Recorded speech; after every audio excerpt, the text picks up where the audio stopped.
அன்பான இனிய நேயர்களே வணக்கம். இன்னைக்கு இந்த எபிசோடில் சனி ஜாதகத்தில் சனி வக்கரம்னு சொல்கிறாங்களே அப்படின்னா என்ன? சனி மட்டும்தான் வக்கரமாகுமா? மற்ற கிரகங்கள் வக்கரமாகுமா? எல்லா கிரகங்களுமே வக்கரமாக மாறக்கூடிய தன்மை உண்டு. வக்கரம் என்று சொன்னால் இன்டைரக்ஷன், அதாவது ஒரு வீட்டில் இருக்கோ, எந்த வீட்டில் இருக்கோ அதுக்கு 12ஆம் இடத்துல வரத்துக்கு ரிசல்ட் கொடுக்கறதுக்கு வக்கரம்னு சொல்லுவாங்க. இப்போ சனி மீன ராசியில் இருக்குது, அது கும்பராசியில் வக்கரமாக மாறி இருக்குது. ஆனாக்க இந்த கும்பராசியில் இதனால் என்ன பலன் கிடைக்கும் அப்படின்னு நம்ம பார்த்தோம்னாக்க, எல்லா ராசிகளுக்குமே வக்கரமாக இருக்கும் பொழுது வயசுக்கு, சூழ்நிலைக்கு அல்லது அவர்கள் செய்கின்ற வேலைக்கு அந்தந்த இதற்கு சூழ்நிலைக்கு ஏற்றவாறு அந்த சனியுடைய பலன்கள் கிடைக்கும். இப்போது 7 நாட்டு சனியோ, அஷ்டம சனியோ, வக்கர சனியோ அல்லது அர்த்தாஷ்டம சனியோ, கோதண்ட சனியோ, எந்த சனியாக இருந்தாலும் அது என்னன்னு கேட்டாக்க நல்லதையும் நிறைய கொடுக்கும். சனியை போல கொடுப்பவன் இல்லை. அது நல்லா புரிஞ்சுக்கணும். சனி பேட் கிரகம் இல்லை, அது கெட்ட கிரகம்னு சொல்லக்கூடாது. ஏன்னா நிறைய சரியாக பேசுகிறவங்க,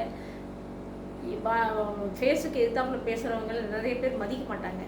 அவங்க நினச்சிப்பாங்க இவங்க சரியாக நல்லவங்க இல்லைன்னு. ஆனால் இனிப்பாக பேசுகிறவங்கள பற்றி ரொம்ப சந்தோஷப்படுவாங்க, ஆறுதலாக பேசுகிறாங்க, அவங்க ரொம்ப நல்லவங்கன்னு. ஆனால் அவங்க பேக் பைட் பண்ணுவாங்க. இப்போது இந்த சனிங்கிறது என்னன்னு கேட்டாக்க, குரூஷியல் பிளானட்டாக இருந்தாலும் நல்ல பிரில்லியன்ட் ஸ்கில், எபிலிட்டி, டேலண்ட் எல்லாத்தையும் கொடுக்கும். கவர்மெண்ட் ஜாப் கிடைக்கிறதுக்கு சான்சஸ் கிடைக்கும். ஃபாரின் ட்ராவல் கிடைக்கும். இந்த எல்லா சனிலையும் சொல்லலாம். கல்யாணம் ஆகாதவர்களுக்கு திருமணம் நடக்கும், குழந்தை பிறக்கும், என்னென்ன வேணுமோ எல்லாமே கிடைக்கும். ஆனால் அந்த 12ஆம் இடத்துல சனி இருக்கும் பொழுது 7 நாட்டு சனிக்காரங்களுக்கு அதுக்கு தகுந்த பலன் 2.5 வருஷத்தில் அனுபவிக்கணும்னு இருந்தாக்க, அது பிஸ்னஸ் பண்ணாக்க லாஸ் ஆகும். இப்போ வீட்டில் பிரச்சனைகள், டிஸ்பியூட் உண்டாகும். அப்புறம் ரெப்புடேஷன் கராபாகும், அதாவது இது வீணாகும். அதாவது கெட்ட பெயர் சம்பாதிப்பாங்க நிறையா. குடுக்கல் வாங்கலில் பிரச்சனைகள் இருக்கும். இதெல்லாம் மீன ராசிக்கு ஏற்படக்கூடியது. இந்த அர்த்தாஷ்டம சனி அப்படின்னு சொன்னாக்க, தனுசு ராசிக்கு இப்போ அர்த்தாஷ்டம சனி. அவங்களுக்கு என்ன பிரச்சனை கொடுக்கும் அப்படின்னு கேட்டாக்க, அர்த்தாஷ்டம சனியும் அஷ்டம சனியும் ஒரே மாதிரி பிரச்சனைகளை தான் கொடுக்கும்.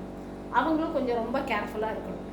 அந்த தனுசு ராசிக்கு ராசியில் சனி இருக்கும்போது 3ஆம் இடத்துல வருது, வக்கரத்தில்.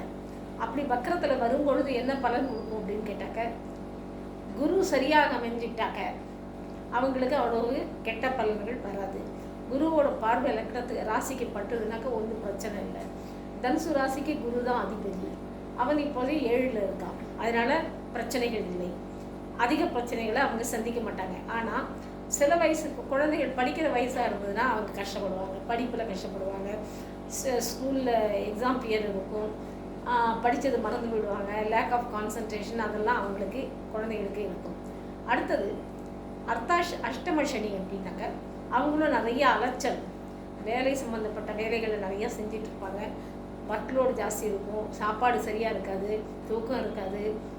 அப்படியே அவங்க ஓடிட்டே இருப்பாங்க. அப்படி ஓடிட்டே இருந்தால் மனசு நிம்மதி இருக்காது. ஒரு ரெஸ்ட்டு இல்லாமல் ரெஸ்ட்லெஸ்ஸாக இருப்பாங்க, ஃபிசிக்கலாகவும் சரி, மென்டலாகவும் சரி. அதே மாதிரி அவங்களுக்கும் நிறைய பிரச்சனைகளை சந்திக்க இருக்கும், வீட்லேயும் சரி, ஆஃபீஸ்லேயும் சரி. ஆனால் அதெல்லாம் ஃபேஸ் பண்ணி தான் ஆகணும். இந்த 1 வருஷம் 2 வருஷம் கழிச்சு தான் அவங்களோட ப்ராப்ளம் சால்வ் ஆகும். இப்படி இருக்கும் பொழுது சனிகளுக்கு என்ன பரிகாரம் செய்யலாம் அப்படின்னு நம்ம பார்த்தோம்னாக்க, ஆஞ்சநேயருக்கு வெத்தலை மாலை போடுறது, ஆஞ்சநேயரை வேண்டிக்கிறது. இது மட்டும் இல்லாமல் நரசிம்ம ஸ்துதி சொல்கிறது, லக்ஷ்மி நரசிம்மரை வேண்டிக்கிறது சனிக்கு நல்ல ஒரு பரிகாரமாகும். நீங்களும் அந்த பரிகாரங்களெல்லாம் செஞ்சு சந்தோஷமாக வாழ்க்கையில் இருக்கணும்னு சொல்லி விடைபெறுகிறேன். நன்றி, வணக்கம்.